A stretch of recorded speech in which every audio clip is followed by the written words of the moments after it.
Slavă lui Dumnezeu stă în ascunderea lucrurilor, iar slavă împăraților stă în cercetarea lucrurilor. Proverbele 25, versetul 2.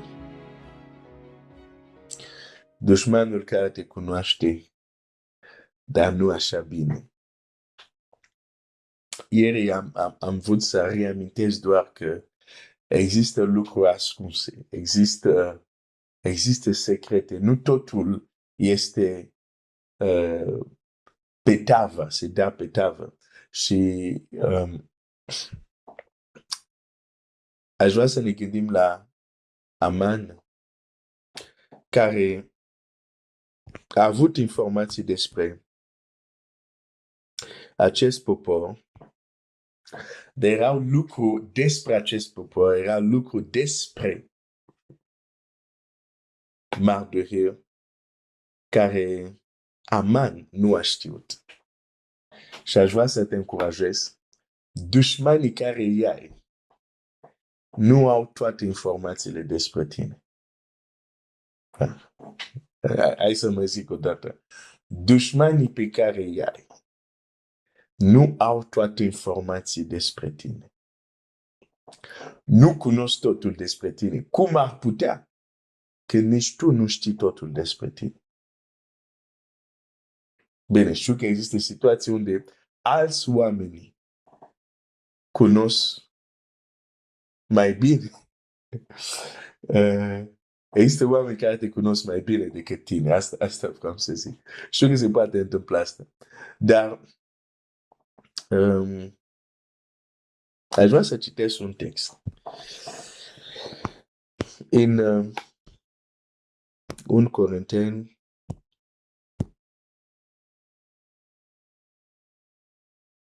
șapte, 1 Corinteni 2, scuze, 1 Corinteni capitolul 2, versetul 6, nu, versetul 7 și 8.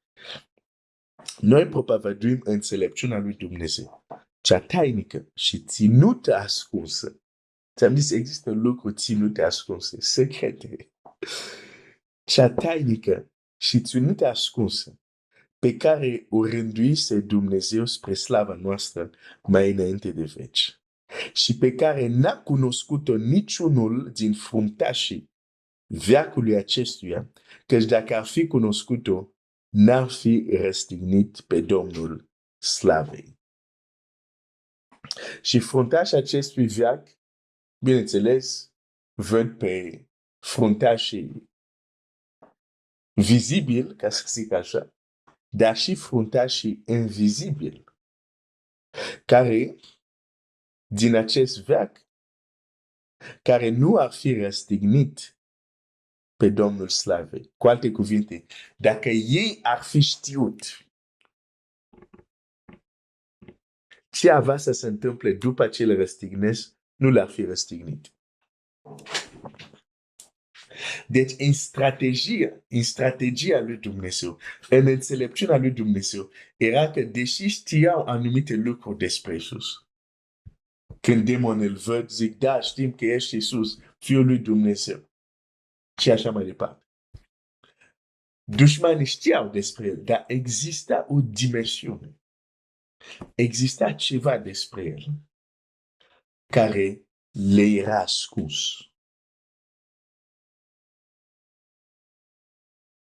Înțelepciunea lui Dumnezeu face să ascundă anumite lucruri despre tine.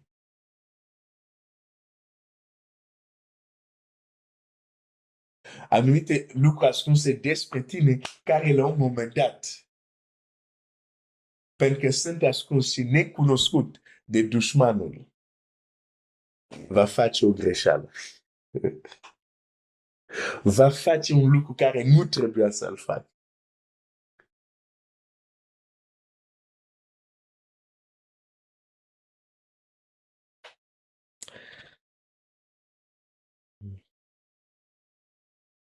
Că dacă ar fi cunoscut-o, n-ar fi răstignit pe Domnul Slav.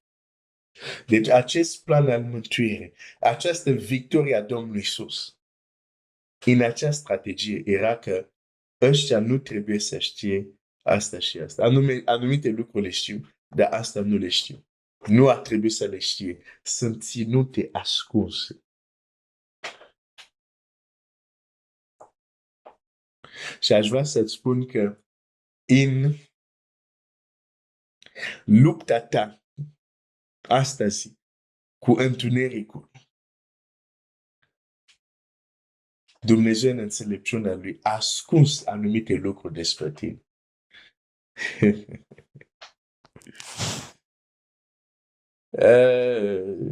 Dușmanul tău, da, te cunoaște. Dar există lucruri care nu le știe despre tine. Senior. E important să știi asta. Și uneori aceste lucruri ascunse, taine, sunt ascunse și de tine. Sunt ascuns pentru tine, dar și de tine. Wow! Dar hai să continui să citesc mai departe textul ăsta. Și zice așa, versetul 9. Dar după cum este scris, lucrurile pe care ochiul nu le-a văzut, urechea nu le-a auzit și la inima omului nu s-au suit, așa sunt lucrurile care le-a pregătit Dumnezeu pentru cei care îl iubesc. Ce? Așa sunt lucrurile. Cum? Ochiul nu le-a văzut, urechea nu le-a auzit și la inima omului nu s-a suit. Frate, soră, trebuie să treci astfel de lucruri. Cuvântul spune că și aici nu îmi spune se referă la Ierusalem viitor care o să vină. Da, se referă și la ea, dar nu numai. Lucrurile care Dumnezeu l-a pregătit. Într-un context se referă la acest lucru. Dar aici, în acest text, nu se referă doar la lucrurile viitoare. Și citesc mai departe pentru a-ți arăta asta, dar uite, lucrurile care Dumnezeu l-a pregătit pentru cei care iubesc nu sunt doar lucruri care s-au văzut, s-au mai auzit. De aceea, eu nu sunt confortabil într-o viață unde se întâmplă doar ce s-a văzut și ce s-a mai auzit. Nu. Vreau să intru și în ceea ce nu s-a văzut, în ceea ce nu s-a auzit. Seigneur. Ok. Versetul 10. Nou însă, Dumnezeu ne l-a descoperit. Ce anume? Lucrurile care nu s-au văzut. Ochiul nu l-a văzut. Urechea n-a auzit. La inima omului nu s-a suit. Aceste lucruri, zice așa, nou însă Dumnezeu ne l-a descoperit. Prin Duhul Său. Căci Duhul cercetează totul, chiar și lucrurile adânci ale lui Dumnezeu. Versetul 12. Și noi n-am primit Duhul lumii, ci Duhul care vine de la Dumnezeu. Ca să putem cunoaște lucrurile pe care ni le-a dat Dumnezeu prin Duhul Său.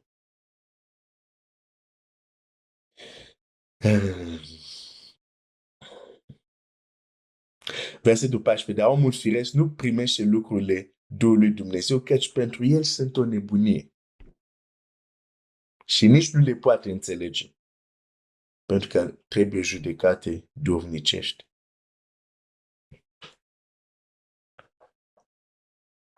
Deci există lucruri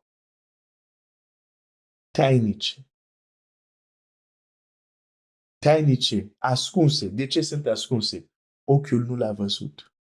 De ce sunt ascunse? Urechea nu le-a auzit. De ce sunt ascunse? La inima omului nu s-au suit. Deși la inima omului s-au suit multe lucruri. Dar asta, la inima omului nu s-a suit. Și sunt lucruri pregătite de Dumnezeu pentru cei care iubesc. Bun, cum vei intra în asta dacă ochiul n-a văzut, urechea și la inima omului nu s-au suit, cum vei avea acces la ele, că sunt ascunse? Tot acest text zice, dar Dumnezeu ni le descoperă prin Duhul lui.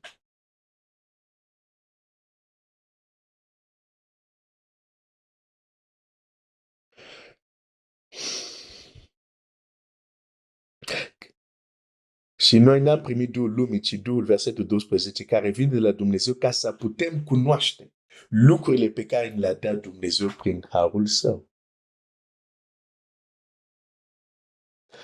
Acest verset are greutate foarte mare.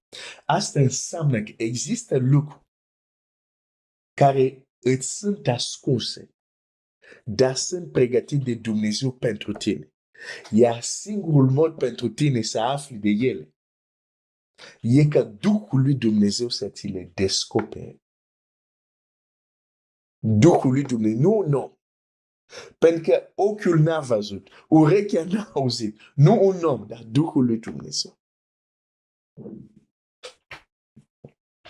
Un om n-are să știe tot ce Dumnezeu a pregătit pentru tine.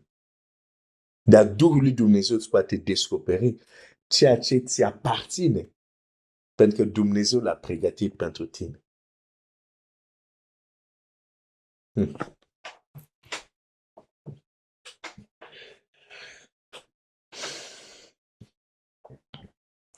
Ai mai mult decât crezi.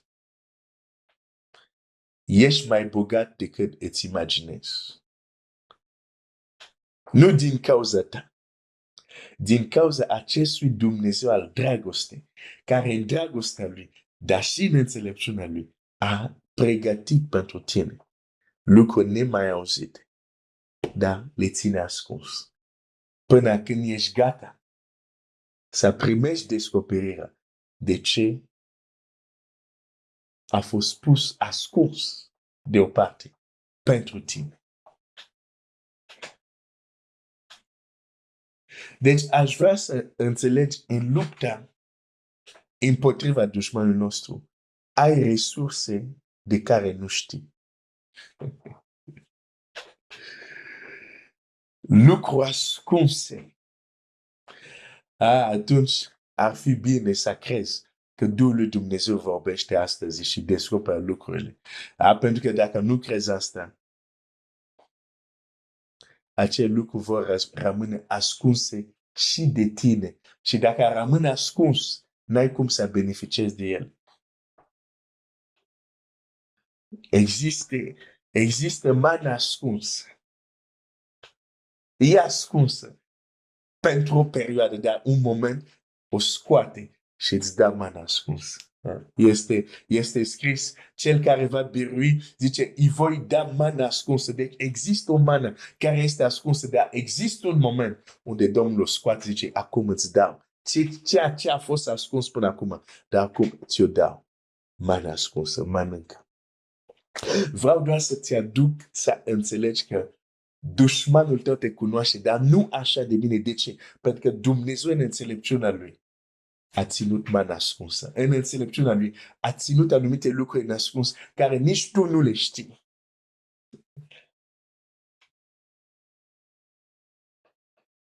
Ilie este în pustie, vrea să moară, nu mai are putere, se prăbușește. Dar există o mâncare ascunsă pentru el. Și a venit momentul să mănânce din acea mâncare ascunsă. Vine îngerul și îl trezește și zice, ridică-te și mănâncă. O mâncare care niciodată n-a mâncat. O mâncare de care niciodată n-a auzit.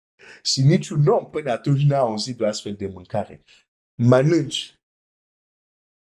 Și după ce mănânci mâncarea respectivă, 40 de zile ai putere să mergi non-stop. Nemai auzit. La inima omului nu s-a usuit. Până nu ai citit asta în Biblie, te-ai gândit vreodată? La un ciolan, când ai mâncat ciolanul respectiv, 100 de zile, poți să alergi non-stop. Te-ai gândit vreodată la așa ceva? Nu. Dar era pregătit pentru Ilie. Și la momentul potrivit vine îngerul și îl trezește din somn. Mă rog că Dumnezeu să trezească un frate din somn ca să descopere ce mâncare Dumnezeu a pregătit. Mă rog că o soră Dumnezeu să te trezească din somn și ochii tăi să vadă ceea ce Dumnezeu te-a pregătit. De multe ori problema este somnul nostru. Îngerul vine și îl trezește din somn, zice, ia și mănâncă. Căci drumul care este înaintea ta este prea lung pentru tine. Și mănâncă din mâncare respectivă și are putere 40 de zile și 40 de nopți să ajungă la muntele lui Oreb. Când el, înainte de asta, zicea, Doamne, vreau să mor, nu sunt mai bun decât părinții mei și se prăbușește, sigur dușmanul, sigur întunericul, sigur Izabela, bine, nu era de față, dar acum vorbesc figurativ, se bucurau, gata, nu mai ai putere, gata, s-a zis de tine, gata, uite, chiar vrei să mor, foarte bine. N-am reușit să te omorâm noi, dar bine că singur tu vrei să mor, scapam de tine. Și că există oameni care vor să scape de tine. Care nu vor să mai fi tu pe fața pământului. Trebuie să le spui, nu voi muri, voi trăi și voi povesti minunile Domnului. Dușmanii lui, dacă era acolo, s-ar fi bucat, au zis, gata, s-a zis, chiar el singur se roagă Dumnezeu să-l ia. Nu vrea să mai trăiască. Dar ceea ce nu știau este că Dumnezeu pregătise o mâncare ascunsă, o mană ascunsă până atunci. Și îngerul vine, îl trezește și zice, ia mănâncă. Și când mănâncă are putere să se ducă până la Oreb și el mai trăiește și mai face lucrarea lui Dumnezeu până ziua când este ridicat la cer într-un vârtej. Când oamenii credeau că s-a zis de el, nu s-a terminat, pentru că exista o mană ascunsă. Când dușmanii tăi o să spună, gata, s-a zis de el, s-a terminat cu ea, nu au greșit, pentru că există o mană ascunsă. Există o mâncare ascunsă care îți va da putere noi. Acolo unde ai cazut te vei ridica și vei pleca din nou la drum cu niște puteri care nici tu n-ai mai experimentat. Asta face Dumnezeu. Așa că dușmanul tău nu te cunoaște așa bine. Te cunoaște, dar nu așa bine. Pentru că Dumnezeu este înțelept. Dar te rog, învață să cercetezi Scriptura și să te rogi și să primești de la Dumnezeu să ți se deschide ochii asupra unor lucruri care sunt ale tale, dar îți sunt ascunse. Sunt ascunse pentru o perioadă. Dar pentru unii tragedia este că toată viața lor este ascuns. Ce trebuia să fie ascuns doar pentru o perioadă, pentru unii toată viața lor este ascuns. Nu descoperă niciodată de ce. Pentru că au uitat că, și cu asta închei, au uitat că slava lui Dumnezeu stă în ascunderea lucrurilor. Iar slava împăraților stă în cercetarea lucrurilor. Dumnezeu să te binecuvânteze.